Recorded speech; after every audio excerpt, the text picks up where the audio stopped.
सभी लोग मुख्यमंत्री जी से अपनी बात को रखें। सभी पार्टी के जितने भी बिहार विधानसभा में पार्टियां हैं उन सब की बैठक को बुलाया जाए। टाइम बाउंडेशन के अंदर जो है ये होना चाहिए।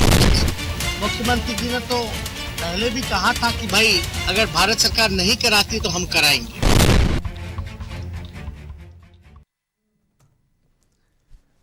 जाति आधारित जनगणना, शायद ये चिंगारी बिहार में धधक रही है।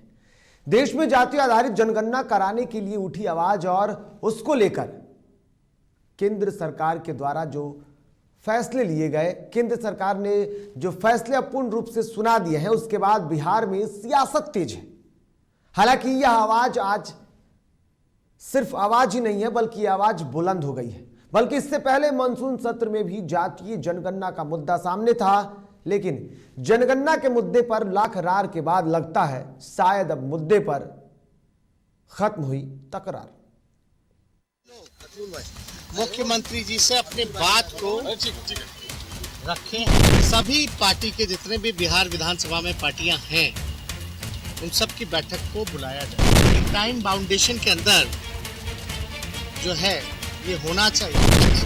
मुख्यमंत्री जी ने तो पहले भी कहा था कि भाई अगर भारत सरकार नहीं कराती तो हम कराएंगे।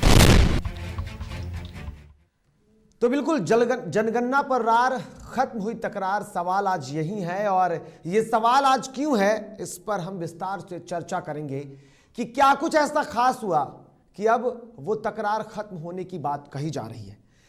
नमस्कार, आप देख रहे हैं डीटीवी भारत और मैं हूं आपके साथ निर्भय किशोर। तो चलिए शुरुआत करते हैं और इसकी और जाति आधारित जनगणना पर आज के इस खास पेशकश में हम देखते हैं कि क्या कुछ खास हुआ है। देश में जाति आधारित जनगणना कराने के लिए उठी आवाज की चिंगारी भले ही बाकी अन्य राज्यों में मानो शिथिल पड़ गई हो, लेकिन यह आग बिहार में अब भी धधक रही है। कारण है सदन की कार्यवाही। मानसून सत्र के दौरान भी बिहार में जातीय जनगणना का मुद्दा गर्म था और अब शीतकालीन सत्र में भी मानो इसकी पूर्णाहुति होने वाली है, क्योंकि विपक्ष और बिहार के मुख्यमंत्री के सुर अब एक साथ एक मुद्दे पर साथ हुए हैं। दरअसल शीतकालीन सत्र में कार्रवाई के चौथे दिन यानी गुरुवार को सीएम नीतीश कुमार और नेता प्रतिपक्ष तेजस्वी यादव के साथ ही विपक्षी नेताओं ने सीएम से मुलाकात कर राज्य सरकार के द्वारा खुद के खर्चे पर जातीय जनगणना कराने की मांग रखी है, जिसको लेकर सीएम ने स्वीकार करते हुए विपक्षी नेताओं के सुर में सुर मिलाया है। जिसको लेकर के मुलाकात के बाद जब नेता प्रतिपक्ष तेजस्वी यादव बाहर आए तब उन्होंने पत्रकारों से बातचीत की। इस दौरान उन्होंने कहा कि मुख्यमंत्री ने सहमति दी है और अब जाति आधारित जो जनगणना होगी वो कराया जा सकता है। हालांकि उनके लिए संकट बड़ी है, लेकिन क्या कुछ कहा नेता प्रतिपक्ष तेजस्वी यादव ने, वो सुनते हैं। आज हम सभी लोग मुख्यमंत्री जी से अपनी बात को रखे हैं कि जातीय जनगणना जैसा हम लोगों से वादा किया गया था कि राज्य सरकार अगर भारत सरकार नहीं कराती तो राज्य सरकार अपने खर्चे पे कराएगी। हम लोगों ने सारे बातों का जिक्र मुख्यमंत्री जी के सामने किया। सभी साथियों ने ज्ञापन भी हम लोगों ने दिया, जिसको हम लोगों ने अभी आपको दिखाया। इसको सार्वजनिक भी हम लोग कर देंगे। मीटिंग के बाद फैसला ये निकल के आया कि जल्दी ही 2-4 दिनों के अंदर सर्वदलीय बैठक सभी पार्टी के जितने भी बिहार विधानसभा में पार्टियां हैं उन सब की बैठक को बुलाया जाए। और हम लोगों का लगातार संघर्ष चलता रहा कि जातीय जनगणना जो है होनी चाहिए। सड़क से लेकर सदन तक हम लोगों ने आवाज उठाने का काम किया और सर्वदलीय बैठक जब होगी तो इस पे चर्चा होगी कि 2 बार बिहार विधानसभा से प्रस्ताव जो है सर्वसम्मति से पारित किया गया और विषय जातीय जनगणना का होगा कि राज्य सरकार अपने खर्चे पे कराए। उसमें जो पार्टियां जो सुझाव दें, लेकिन सब लोगों ने सहमति तो जताई ही थी, तभी सर्वसम्मति से जो है पास हुआ है। इसमें हमने बस मुख्यमंत्री जी से ये विनती की है कि एक टाइम बाउंडेशन के अंदर जो है ये होना चाहिए और अगर इसी सत्र में अगर घोषणा हो जाता तो बेहतर होता। हालांकि मुख्यमंत्री जी ने तो पहले भी कहा था कि भाई अगर भारत सरकार नहीं कराती तो हम कराएंगे। तो अब ये बात तो तय है कि जातीय जनगणना जो है वो होने जा रही है। कि लालू जी जो सड़क पर बिहार बंद जिन्होंने किया था कई वर्षों पहले और लगातार हमारे सभी दलों के साथी, चाहे कांग्रेस हो, सीपीआई हो, सीपीएम हो, हिमालय के लोग हों या और विपक्ष के दल हमारे जो साथी हैं, सब लोगों का भरपूर सहयोग जो है और मजबूती के साथ जो है इन बातों को, चाहे सदन के बाहर हो, सदन के अंदर हो, एकजुटता के साथ जो सरकार पे दबाव बनाने का काम किया, इसके लिए हम सभी अपने सहयोगी दलों को भी धन्यवाद देते हैं। तो बिल्कुल आपने देखा कि किस तरीके से सियासत तो तेज है ही, लेकिन अब एक आत्मविश्वास भी दिख रहा है विपक्ष में। जिस तरीके से नेता प्रतिपक्ष तेजस्वी यादव ने ये बातें कही, उन्होंने कहा कि मुख्यमंत्री से मुलाकात करने के बाद उन्होंने वो सारी बातें जो इनके जहन में थी उन्होंने जानकारी दे दी है और बाज़ाब्ते एक उन्होंने पत्र भी साझा किया है। आप देख सकते हैं मेरे ठीक बगल में जो पत्र है, उस पत्र में आप किस तरीके से बताया गया है, पूरी तरीके से जो पत्र आप देख रहे हैं इसमें तेजस्वी यादव ने अपनी बातों को रखा है और उसके साथ साथ जितनी भी विपक्ष के नेता थे सभी मौजूद थे। तेजस्वी यादव और साथ ही साथ कांग्रेस और बाकी अन्य दलों के जो नेता थे सभी ने उस पर हस्ताक्षर किए हैं और उसमें पूरी बातें रखी गई हैं। अब इन पूरी तस्वीरों को लेकर के जो बातें सामने आई है उसमें यह कहा जा रहा है कि जिस तरीके से विपक्ष की मांग थी, विपक्ष जो मुख्यमंत्री नीतीश कुमार से कहना चाह रही है कि अब अपने खर्च पर तैयारी की जाए। मुख्यमंत्री ने पहले भी यह आश्वासन दिया हुआ है कि अगर केंद्र सरकार ने जाति आधारित जनगणना नहीं कराई तो फिर राज्य सरकार अपने खर्च पर जाति आधारित जनगणना कराएगी। हालांकि अब क्या कुछ स्थिति होगा ये देखना होगा, लेकिन अब बात यहां आती है कि नेता प्रतिपक्ष तेजस्वी यादव कहीं ना कहीं इसका क्रेडिट भी लेने की कोशिश कर रहे हैं। असल में उन्होंने जो बातें कही उसमें अपने पिता और अपनी पार्टी यानी कि राजद सुप्रीमो लालू प्रसाद यादव का जिक्र करते हुए उन्होंने कहा कि सबसे पहले इसकी लड़ाई राजद ने शुरू की थी। सड़क पर जिस तरीके से उन्होंने प्रदर्शन किया, बंद का आह्वान किया, सड़कों पर लाठियां खाई, आज उसका नतीजा है कि बिहार में जाति आधारित जनगणना तो होनी ही है और ये होकर रहेगी। लेकिन मुख्यमंत्री से मुलाकात के बाद जो एक विश्वास दिखा नेता प्रतिपक्ष तेजस्वी यादव में, उसकी एक अलग झलक दिख रही थी। हालांकि इससे पहले केंद्र सरकार ने जो अपने फैसले दे दिए हैं या यूं कहें कि जिन्होंने सफाई दे दी। चलिए हमारे साथ कांग्रेस प्रवक्ता असितनाथ तिवारी जुड़े हुए हैं। असित जी, आपसे जानना चाहेंगे आज आपकी मुलाकात यानी कि आपके जो नेता हैं उनकी मुलाकात मुख्यमंत्री से हुई है, क्या लगता है सर मुख्यमंत्री मान जाएंगे? देखिए, मानना नहीं मानना मुख्यमंत्री पर, लेकिन इसका मतलब ये नहीं कि हम जनता के मुद्दों पर बात करना छोड़ दें। बिल्कुल, हम लगातार बात करेंगे, हम लगातार प्रयास करेंगे जी। मुख्यमंत्री माने नहीं माने मुख्यमंत्री जाने, लेकिन मुख्यमंत्री ये जान ले कि लोगों की आवाज उठाई जाएगी, जनता की आवाज उठाई जाएगी, आम आदमी की बात की जाएगी। बिल्कुल। तो क्या लगता है कि जिस तरीके से आज जो बातें सामने आई है, जो नेता प्रतिपक्ष ने मीडिया के सामने रखी है कि उन्होंने आश्वासन दिया है 2 से 3 दिनों में सर्वदलीय बैठक करेंगे। एक बातें होती हैं क्योंकि इससे पहले जब प्रधानमंत्री मोदी से मुलाकात हुई थी, डेलीगेशन जो गया था, तो उन्होंने कहा था कि जिस तरीके से पीएम ने सुना था वो एक आत्मविश्वास दिख रहा था कि शायद वो कुछ करेंगे। हालांकि भले ही उन्होंने इस पर फैसला नहीं लिया। मुख्यमंत्री से मुलाकात के बाद क्या कुछ लगता है? आपकी बात जरूर हुई होगी आपके नेता से, क्या उन्हें लगता है?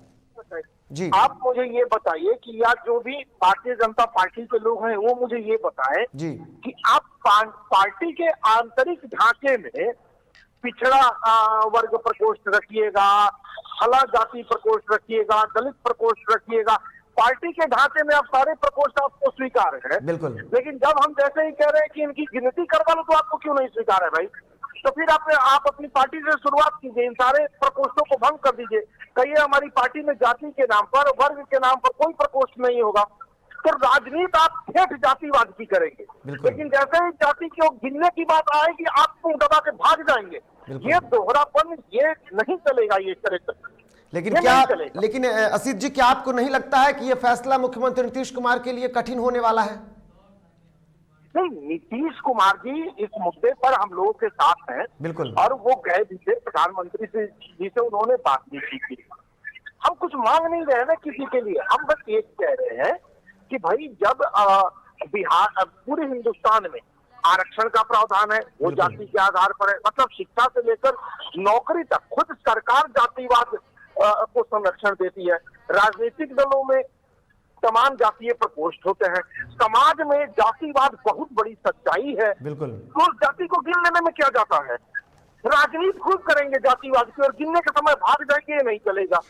चलिए, बहुत बहुत धन्यवाद असितनाथ तिवारी जी, आप हमारे साथ जुड़े और अपनी बातों को रखा। तो जिस तरीके से लगातार अब ये बातें शुरू हुई है, एक तरफ राजनीति और दूसरी तरफ अब कांग्रेस भी मुख्यमंत्री नीतीश कुमार के साथ दिख रही है। उन्होंने कहा है कि जो मुद्दे हैं, जो जरूरी मुद्दे हैं, उस मुद्दों पर वो बात करना चाहती है और ऐसे में अब कांग्रेस जो है वो कहीं ना कहीं उसके मुद्दे सामने आए हैं। राजद और बाकी जो विपक्षी दल है उनके साथ मुख्यमंत्री नीतीश कुमार हैं। हालांकि समस्याएं तो होंगी ही, क्योंकि सहयोगी जो हैं वो सहयोगी ही समर्थन करते हुए नहीं दिख रहे हैं। अब ये मुलाकात कितनी खास होगी ये देखना होगा, लेकिन जो तस्वीरें उभरी है उस पर चर्चा अभी जारी है। ये मुद्दा इसलिए है क्योंकि आज विपक्ष से मुलाकात हुई और विपक्ष से मुलाकात के बाद जो खास बात हुई, क्या कुछ खास बात रहा, ग्राफिक्स के जरिए आपको समझाते हैं। जातीय जनगणना को लेकर जो मुलाकात हुई, सभी विपक्षी दल के नेता उसमें मौजूद रहे। सीएम से लगभग आधे घंटे तक बातचीत हुई। इस बातचीत में जो खास बातें रही उसमें यह कहा गया कि विपक्ष के बातों से मुख्यमंत्री नीतीश कुमार सहमत दिखे हैं। सरकार अपने खर्चे पर जनगणना कराएगी, ऐसा नेता प्रतिपक्ष तेजस्वी यादव ने मीडिया के सामने कहा है। फैसले के लिए जल्द एक सर्वदलीय बैठक होगी और इस बैठक की जो बातें कही गई उसमें यह कहा गया है कि 3 से 4 दिनों के अंदर, यानी कि बहुत जल्द सर्वदलीय बैठक होगी और इस पर यह फैसला लिया जाएगा कि क्या कुछ करना है आगे। विपक्ष की एकजुटता के कारण सरकार तैयार हो गई है, ऐसा विपक्ष का कहना है, ऐसा नेता प्रतिपक्ष तेजस्वी यादव का कहना है। यानी कि विपक्ष खुद क्रेडिट लेना चाहती है, राजद ही सबसे आगे चल रही है और वो क्रेडिट लेना चाहती है। जातीय जनगणना की लड़ाई लालू प्रसाद यादव ने शुरू की थी, ऐसा नेता प्रतिपक्ष तेजस्वी यादव ने कहा था। उन्होंने कहा कि जिस तरीके से लड़ाई लगातार चली, ये जीत अब विपक्ष की एकजुटता की जीत है, ये जीत राजद की जीत है। लेकिन इन सारी लड़ाइयों के बीच में समस्या जो है वो मुख्यमंत्री नीतीश कुमार के लिए बनती जा रहा है। लेकिन राजद जो है वो लड़ाई सिर्फ यही नहीं बल्कि वो बड़े स्तर पर भी लड़ाई लगातार कर रही है। ऐसे में जातिगत जनगणना के मुद्दे को लेकर विपक्ष सरकार पर हमलावर है, चाहे वो राज्य में हो या केंद्र में हो। बिहार के प्रतिनिधिमंडल के पीएम मोदी से मुलाकात के बाद भी वहां से कोई जवाब नहीं आया, तो दूसरी ओर दिल्ली में राज्यसभा सांसद मनोज झा ने जातिगत जनगणना के विषय को शून्यकाल में चर्चा करने के लिए अपनी पार्टी की ओर से नामांकित किया है। इसके लिए उन्होंने एक पत्र लिखा है और पत्र के माध्यम से उन्होंने शून्यकाल में जातिगत जनगणना पर सुनवाई करने की बात की है। हालांकि ये सुनवाई होती है या नहीं ये देखना होगा, लेकिन आखिर में इस जातिगत जनगणना पर रार क्यों है, तकरार क्यों है, क्यों लड़ाई चल रही है और क्यों राजनीति चल रही है, तो आपको वो समझाते हैं कि आखिर में कौन सा मुद्दा है, आखिर में क्यों रार चल रहा है। तकरार खत्म होने की भले ही सुगबुगाहट दिख रही हो, लेकिन कारण आपको समझा देते हैं। 1872 में अंग्रेजों ने शुरू की थी पहली जनगणना। जनगणना तो शुरू हुई थी, मुद्दा था देश के विकास को ध्यान रखना। लेकिन 1931 में पहली बार जातिगत जनगणना पर चर्चा हुई थी, हुई नहीं। जाति आधारित जनगणना देश को तोड़ने की राजनीति कही गई। कई लोगों ने इस जनगणना को कहा कि यह देश को तोड़ने वाली राजनीति है। अलग अलग जातियों की जब संख्या तय मानी जाएगी, निर्धारित हो जाएगी, सबके सामने होगी, तो सामंजस्य बिगड़ जाएगा। इस तथ्य को आजादी के बाद सरदार पटेल ने भी देश को समझाया था। उन्होंने कहा था कि जातीय जनगणना देश के लिए बेहतर नहीं है। 1951 में भी जब आवाज उठी थी, तब जनगणना की ये जो मांग थी, 1950 से आज तक गृह मंत्री ने ही एक ही तथ्य दिया है। सभी ने कहा है कि जातीय जनगणना से सामाजिक ताना बाना टूट जाएगा, और यही 1950-51 में भी देखा गया। जब 51 में गृह मंत्री सरदार वल्लभ भाई पटेल थे, तब उन्होंने यही कहा था कि देश का ताना बाना जो है वो टूट जाएगा। गणना को आज राजद विकास के लिए कुंजी बता रही है। नेता प्रतिपक्ष तेजस्वी ने मुलाकात के बाद कहा है कि विकास के लिए ये बेहतर है, ये जरूरी है। जातीय जनगणना से सबका होगा विकास। तेजस्वी ने कहा कई योजनाओं के लिए जातीय जनगणना खास है, जरूरी है, और ये जरूरी इसलिए है ताकि सबका विकास हो सके। अब ऐसे में जो तस्वीरें बिल्कुल साफ आई है उस पर भी जरा बयान कर लेते हैं। इधर केंद्र सरकार की जातीय जनगणना पर अपना स्टैंड एक बार फिर क्लियर कर दिया है। केंद्र सरकार ने कह दिया है कि देश में जाति के आधार पर जनगणना कराने की कोई योजना नहीं है। सरकार ने कहा है कि पिछले 70 सालों में देश में जाति के आधार पर कोई गणना नहीं हुई है, अब नहीं होगी, और यही वो तथ्य सामने है। लेकिन इसके साथ ही साथ तस्वीरें बदलती गई है और हम दूसरे मुद्दे पर भी बात करेंगे। ऐसे में सुप्रीम कोर्ट के जो फैसले रहे, चाहे वो हल्फनामे जिस तरीके से दिए गए, केंद्र सरकार ने साफ कहा कि वह 2021 की जनगणना को किसी भी कीमत पर जाति के आधार पर कराने के मूड में नहीं है, और एक बार नहीं बल्कि कई बार ऐसे विचार केंद्र सरकार ने रख दिए हैं, सदन से लेकर के कोर्ट तक। लेकिन स्थितियां बदली नहीं है, विपक्ष की मांग लगातार जारी रही है। अब बात बेइज्जती पर बवाल की, अब बात सदन के चौथे दिन की उस तस्वीर की जो तस्वीरें बखूबी सदन में शुरुआत के साथ ही देखने लगी। दरअसल एक बयान था, हम सरकार हैं, बदतमीजी करते हो तुम। ये एसपी डीएम जाता है तो ये लोग मंत्री को रोक कर खड़ा करवाते हैं। जब एसपी और डीएम आते हैं तो मिनिस्टर को ये रोक देते हैं और ये खड़ा कराते हैं। यहां पर ये अधिकारी हैं, यहां पर जो खड़े हैं उसकी सस्पेंशन होगी, तभी मैं सदन में जाऊंगा। यह गुस्सा बिहार सरकार के मंत्री जीवेश मिश्रा का था, जिन्होंने पुलिस को लेकर के जो बातें कही, जब पुलिस ने उन्हें रोक दिया तो नाराज मंत्री ने सदन के बाहर जमकर बवाल काटा। मंत्री जी ने सदन के बाहर ही ऐसा हंगामा किया कि मीडिया चैनलों के तमाम कैमरे उनकी तरफ घूम गए और देखते ही देखते माइक उनके मुंह के सामने था। तो मिनिस्टर को ये रोक देते हैं और ये खड़ा कराते हैं। यहाँ पर ये अधिकारी है यहाँ जो खड़े हैं, इनकी सस्पेंशन होगी तभी मैं सदन में जाऊंगा। क्या हो गया सर? आज मैं हाउस में 5 मिनट विलंब से इसलिए पहुंचा कि विधानसभा परिसर के अंदर हमारी गाड़ी को रोक दी गई। एसपी और डीएम की गाड़ी आ रही थी और वो भी उस गेट से आती है जिस गेट से सीएम इस परिसर में आते हैं। उस गेट से एसपी डीएम की गाड़ी आ रही थी। ये चूंकि परिसर के अंदर की बात है इसलिए मैं इसको यहाँ रख रहा हूँ, बाहर तो मैं खुद सक्षम था। लेकिन अरे बैठ जाइए, पहले हमको कहने दीजिए ना, पहले हमको कह लेने दीजिए फिर आप बताइएगा।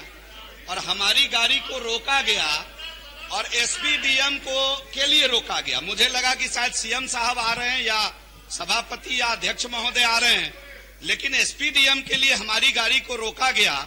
ये दोषी अधिकारियों को आप आश्वासन दीजिए आसन से कि तुरंत सस्पेंड करके उस पर कार्रवाई किया जाएगा। अदरवाइज ये इस प्रकार से जनप्रतिनिधियों को अगर अपमानित किया जाएगा तो ये कहीं न कहीं ये उचित नहीं है। इस पर मुझे आश्वासन चाहिए, मुझे आश्वासन चाहिए आसन का। आप कस्टोडियन हैं, आप क्यों रोका गया? माननीय मंत्री आसन तय बढ़िए, करे कि डीएम बड़ा, एसपी बड़ा कि सरकार बड़ी, ये आसन तय करे आज। माननीय तो बिल्कुल यह आसन तय करेगा और बखूबी तय करेगा, क्योंकि आसन के पास इतना अधिकार है। बिहार विधानसभा के शीतकालीन सत्र के चौथे दिन यानी गुरुवार को सदन की शुरुआत हंगामे के बीच हुई। सदन के अंदर जमकर हंगामा हुआ तो सदन के बाद भी मंत्री जीवेश मिश्रा ने भी बवाल काटा। कारण था मंत्री जीवेश मिश्रा के साथ हुई पुलिसिया कार्रवाई, या यूं कहे कि बेइज्जती से पक्ष तो पक्ष, विपक्ष को रास नहीं आया और सदन में जमकर हमला हुआ। नतीजन विधानसभा अध्यक्ष ने कार्रवाई का भरोसा तो दिया और पुलिसिया महकमे को सफाई के लिए तलब कर दी, जिसके बाद तस्वीरें बखूबी साफ हुई और सदन में एक एक करके कई नेताओं की प्रतिक्रिया भी आई। विधायकों की प्रतिष्ठा तो उसकी मर्यादा को तो हम सबसे प्राथमिकता लेते हैं। आप चलिए अपने स्थान पर। बेलगाम किसी को नहीं होने दिया जाएगा, ये ध्यान में रखिए। बैठे बैठे आप इतने वरिष्ठ विधायक हैं, बैठे बैठे शालीनता सदन की तो यही कारण से नहीं सुनता। आप जैसे लोगों के कारण ही सदन की गरिमा गिर रही है। आप ही जैसे लोगों के कारण जो सदन का सम्मान नहीं रखते हैं, वो दरोगा से सम्मान पाने का कैसे उम्मीद करते हैं?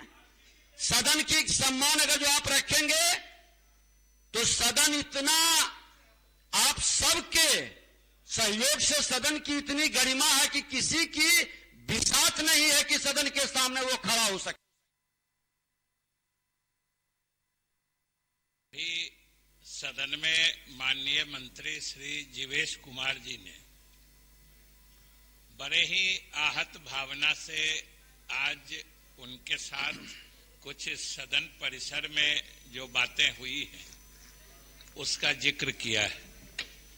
जो आसन ने भी सुना है, सारे सदन के माननीय सदस्यों ने भी सुना है, और जो बातें उन्होंने बताई है वास्तव में वो एक गंभीर मामला है।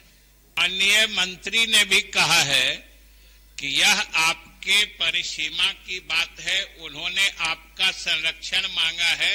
हम सरकार के तरफ से आसन को और सदन को आश्वस्त करते हैं कि आप अपने स्तर से भी दिखवा लीजिए, सरकार भी दिखवाएगी। जिस पदाधिकारी के द्वारा इस तरह का दुर्व्यवहार या व्यवहार माननीय सदस्य माननीय मंत्री के साथ किया गया होगा, उनके विरुद्ध कार्रवाई। सरकार के जब मंत्री जब इस तरह के सदन में वक्तव्य दिए हैं तो इसके बाद और क्या बचता है महोदय? अविलंब आसन से निर्देश हो, जो पदाधिकारी इस तरह की कार्रवाई किए हैं मंत्री के साथ उसको निलंबन करने का, उन पर कार्रवाई का आप आसन से घोषणा करिए। हम लोग यही सुनना चाहते हैं।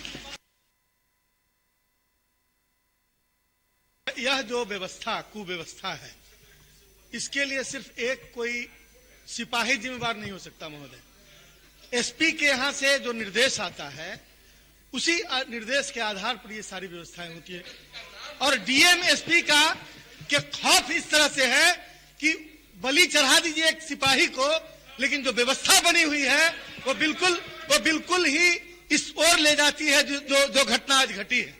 इसलिए महोदय विधायिका की डिग्निटी को, विधायिका के महत्व को मजबूती से बरकरार रखने के लिए हम माननीय अध्यक्ष जी से इस सदन की तरफ से एक मजबूत और एक कड़ी कार्रवाई की अपेक्षा करते हैं महोदय। और स्पष्ट रूप से हम कह रहे हैं कि कार्रवाई सीधे बड़े अधिकारियों सहित जो भी जिम्मेवार है उन। इससे बड़ा अपमान बिहार के लिए क्या हो सकता है? सदन तो आपने खुद कहा कि सदन का अपमान है। एक मंत्री जो बिहार सरकार में है उन्होंने अभी खुद कहा है कि यहां आश्वासन चाहिए, डीएम एसपी के आने के लिए इनको रोक दिया गया। इससे बड़ा अपमान इस सदन का, इस बिहार का क्या हो सकता है? अध्यक्ष महोदय, इस पर कार्रवाई होनी चाहिए, जांच क्या होगा? मंत्री महोदय ने साफ कहा कि आश्वासन आज चाहिए, तो आपको देना चाहिए, नहीं तो पूरा बिहार इसको माफ नहीं करेगा। तो बिल्कुल देखा आपने किस तरीके से आज बेइज्जती पर बवाल की बात अगर की गई, क्योंकि विपक्ष भी इस बवाल का हिस्सा था, विपक्ष बवाल उठा रहा था, कारण था कि वो आपने समझ ही लिया होगा। लेकिन अब जरा ये समझने की जरूरत है कि आखिर में जिस तरीके से एक नेता को इस बात का एहसास हुआ कि उनकी बेइज्जती हुई, उन्होंने बवाल काट दिया। समझने की जरूरत है कि आप क्या कर रहे हैं। फिलहाल इतना ही। मुझे और मेरी सहयोगी टीम को दीजिए इजाजत। नमस्कार।